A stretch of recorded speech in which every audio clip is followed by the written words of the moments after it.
नमस्कार मित्रांनो, सातत्यपूर्ण सर्वंकष मूल्यमापनाबाबत अत्यंत महत्त्वाची अपडेट, महत्त्वाची माहिती आपण या व्हिडिओच्या माध्यमातून जाणून घेणार आहोत. थंबनेल आपण बघितलेला आहे, आपल्या लक्षात आलेला आहे. तर मित्रांनो बघा, आपल्याला संपूर्ण सत्रामध्ये सातत्यपूर्ण सर्वंकष मूल्यमापन अंतर्गत आकारिक आणि संकलित मूल्यमापन घ्यायचं असते. तर संकलित मूल्यमापन यामध्ये आपण जे चाचणी असते किंवा पेपर वगैरे असतात ते घेत असतो, परंतु आकारिक मूल्यमापन जे असते त्यामध्ये आपल्याला काही साधनांची निवड करावी लागते आणि त्या अंतर्गत त्याचं मूल्यमापन करावं लागते. मित्रांनो, आकारिक मूल्यमापन अंतर्गत जे काही साधनं आपण तिथे घेत असतो त्यामध्ये द्वितीय सत्रामध्ये मित्रांनो जेव्हा आपण आकारिक मूल्यमापन घेतो त्यामध्ये एक महत्त्वाचं साधन म्हणजे प्रकल्प हे घेत असतो. तर मित्रांनो, आपल्याला आकारिक मूल्यमापन अंतर्गत प्रकल्प जे घ्यावे लागते इयत्ता 1 ते 8 करिता त्याची संपूर्ण यादी मी आपल्याला या व्हिडिओच्या माध्यमातून देणार आहे.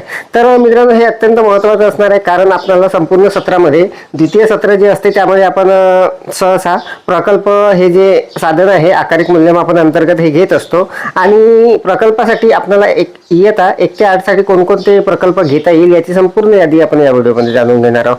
तर नमस्कार, मी राज मेश्राम, मराठीशाळा.com या यूट्यूब चॅनलवर पुन्हा एकदा आपलं सहर्ष स्वागत आहे.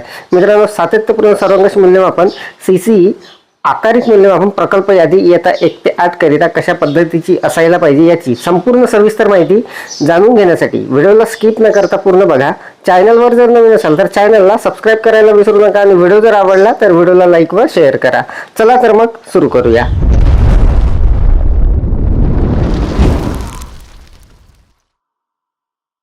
तर मित्रांनो बघा, आपल्याला सातत्यपूर्ण सर्वंकष मूल्यमापन अंतर्गत जे आकारिक मूल्यमापन आहे त्याचं द्वितीय सत्रामध्ये मित्रांनो आपण जे काही साधनं तिथे घेत असतो त्यामध्ये आपण प्रकल्प हे साधन घेत असतो आणि जवळपास 10 ते 15 मार्कासाठी हे जे साधन आहे हे आपण वापरत असतो. तर बघा, आपल्याला इयत्ता 1 ते 8 साठी विषयनिहाय कोणकोणते प्रकल्प घेता येईल याची संपूर्ण यादी आपण इथे जाणून घेणार आहोत. अत्यंत महत्त्वाचं असणार आहे मित्रांनो आपल्या संपूर्ण बांधवांसाठी.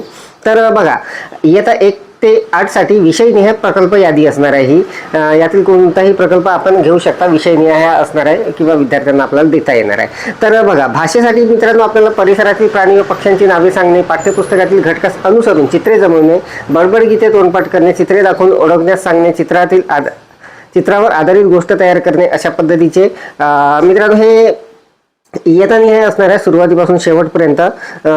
तर बघा, यामध्ये स्वातंत्र्य लढ्यातील नेत्यांचे फोटो वगैरे जमवणे, शहर व खेडे येथील जीवनावर आधारित चित्रे जमवणे, अशा पद्धतीचे जे उपक्रम आहे, हा जो प्रकल्प आहे हा आपल्याला घेता येणार आहे. देशभक्तीपर गीतांचा संग्रह करणे, विरुद्धार्थी व समानार्थी शब्दांचा संग्रह करणे, विविध पत्रांचे नमुने जमा करणे, अशा पद्धतीचे आपल्या गावातील पोळा सणाचे महत्त्व वर्णन करणे, आईच्या प्रेमाची महती सांगणाऱ्या कवितांचा संग्रह तयार करणे, अशा पद्धतीचे. त्यानंतर बघा मित्रांनो, गणित या विषयाअंतर्गत आपल्याला नाणी व नोटांचा संग्रह करणे, पठ्ठ्यांची विविध आकाराची तयार करणे, अर्धा पाव, दुकानात भेट देऊन व्यवहार करणे, आलेख कागदावर विविध आकार रेखाटणे, बिलाच्या विविध पावत्यांचा संग्रह करणे, अशा पद्धतीचे काही प्रकल्प इथे देता येणार आहे गणित विषयाअंतर्गत. त्यानंतर सामान्य विज्ञान अंतर्गत मित्रांनो परिसरातील सजीव निर्जीव यादी तयार करणे, चित्र जमवणे, परिसरातील वृक्ष लागवड व त्याचे अवयव, आपले शरीर संबंधित चित्रे व अवयवांचे उपयोग, या पद्धतीचा प्रकल्प सुद्धा आपल्याला सामान्य विज्ञान अंतर्गत देता येणार आहे. चांगल्या सवयीची यादी वगैरे तयार करणे, अशा पद्धतीचे मित्रांनो जे प्रकल्प आहे ते आपल्याला इयत्ता 1 ते 8 साठी इथे देता येणार आहे, भाषा, गणित आणि विज्ञान या विषयासाठी.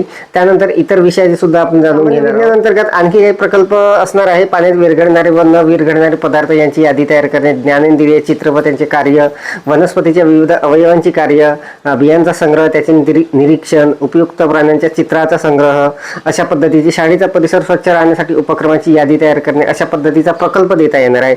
शास्त्रज्ञांची नावे व लावलेले शोध याचा तक्ता तयार करणे, असा सुद्धा प्रकल्प आपल्याला देता येणार आहे.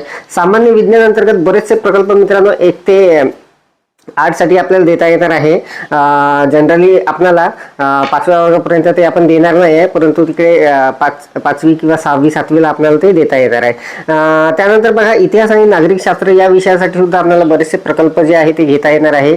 शेतीच्या आधारांची माहिती व उपयोगाची माहिती संकलित करणे, ग्रामपंचायतीस भेट देऊन कारभाराची माहिती घेणे, संतांची चित्रे व माहिती, शिवरायांच्या बालपणातील घटनांचा संग्रह तयार करणे, विविध देशांच्या राजमुद्रा ध्वजांचा संग्रह तयार करणे, अश्मयुगीन हत्यारांची यादी तयार करणे, चित्र मिळवणे, शेतीच्या आधुनिक पद्धतीची माहिती, जहाजांची चित्रे जमवणे, गड किल्ले यांची चित्रे जमवणे, माहिती संकलित करणे, अशा पद्धतीचे जे प्रकल्प आहे ते आपल्याला इतिहास नागरिकशास्त्र अंतर्गत देता येणार आहे. त्यानंतर मित्रांनो भूगोल जो विषय आहे त्या अंतर्गत सुद्धा आपल्याला बरेचसे प्रकल्प विद्यार्थ्यांना देता येणार आहे. आपल्या परिसरातील विविध भूरूपांची माहिती, ऋतू, महिने, पिके यांचा तक्ता तयार करणे अशा पद्धतीचा प्रकल्प घेता येणार आहे. परिसर भेट, नदी, कारखाना, गावातील पाणी पुरवठा योजनेची माहिती, त्यानंतर परिसरातील पिके व त्यांचा हंगाम, शेतीस भेट व कामाचे निरीक्षण, गावाजवळील धरणाला भेट देऊन माहिती संकलित करणे अशा पद्धतीचा सुद्धा प्रकल्प आपल्याला देता येणार आहे. त्यानंतर गावच्या बाजाराला भेट देणे, वस्तूंची यादी तयार करणे, विविध देशाचे नकाशे संग्रहित करणे अशा पद्धतीचे अनेक प्रकल्प मित्रांनो आपल्याला देता येणार आहे.